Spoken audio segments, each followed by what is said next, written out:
Russia কিন্তু গতকালেও বলছে যে আজ পর্যন্ত ইরান আমাদেরকে বলে নাই যে আমাকে সামরিকভাবে সহায়তা করো, কারণ করার দরকারও নাই।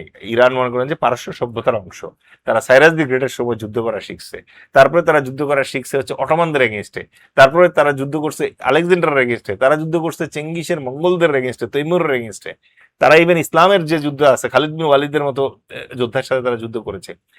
80 সাল থেকে 88 সাল পর্যন্ত তারা যুদ্ধ করেছে ইরাকের বিরুদ্ধে, যেখানে কেমিক্যাল অ্যাটাকে লাখ লাখ ইরানি মারা গিয়েছিল।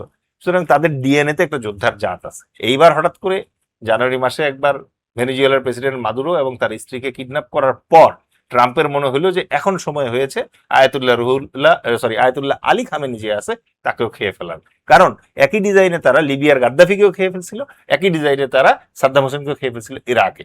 তো তারা ভেবেছিল যে ইরাকে এবং লিবিয়াতে গাদ্দাফি এবং মানে সাদ্দাম ফলের পরে কান্ট্রিটাও ধ্বংস হয়ে গেছে। একই রকম ভাবে যদি আয়াতুল্লাহ আলী খামেনিকে ফেলে দেওয়া যায়, মেরে ফেলা যায়, তাহলে সম্ভবত ইরানও ধ্বংস হয়ে যাবে। মজার ব্যাপার হচ্ছে ঘটনাটা তা ঘটে নাই। যখনই আয়াতুল্লাহ আলী খামেনি মারা গেল, সঙ্গে সঙ্গে ইরানের সেন্ট্রাল কমান্ড যেটা আছে এটা ডিস্ট্রিবিউট হয়ে গেল আগের প্ল্যান অনুযায়ী 31টা ছোট ছোট কমান্ডে। এই 31টা কমান্ডের প্রত্যেকের এখন ইন্ডিভিজুয়াল দায়িত্ব হচ্ছে এনি আমেরিকান এবং Israeli asset is a target, এবং সেটা রেড সিতে হোক, সেটা হরমুজে হোক। তারা হরমুজ বন্ধ করে দিল, বন্ধ করে দিয়ে এই জায়গাটাকে এখন তারা সিল অফ করে দিচ্ছে। সিল অফ করে দিয়ে তারা কি করলো, রাশিয়া এবং চায়না, রাশিয়া কিন্তু গতকালেও বলছে যে আজ পর্যন্ত ইরান আমাদেরকে বলে নাই যে আমাকে সামরিকভাবে সহায়তা করো, কারণ করার দরকারও নাই। ইরান মনে করেন যে পারস্য সভ্যতার অংশ।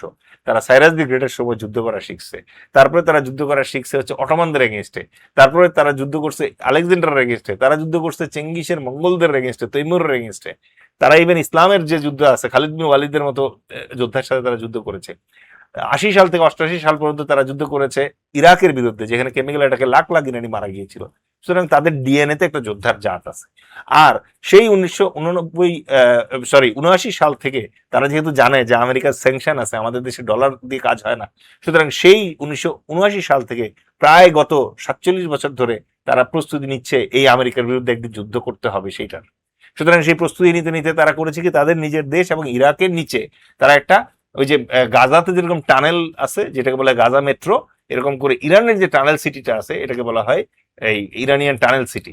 এখানে সিটি আছে যেটার ভিতরে তারা ক্ষেপণাস্ত্র রাখে, অন্যান্য জিনিসপত্র করছে। এটা অনেকে বলে আছে, অনেকে বলে এটা myth, but there are evidences যে তারা যেহেতু হামেসকে শিখাইতে পারছে, তার মানে তারা নিজেদের জন্য কিছু একটা করছে।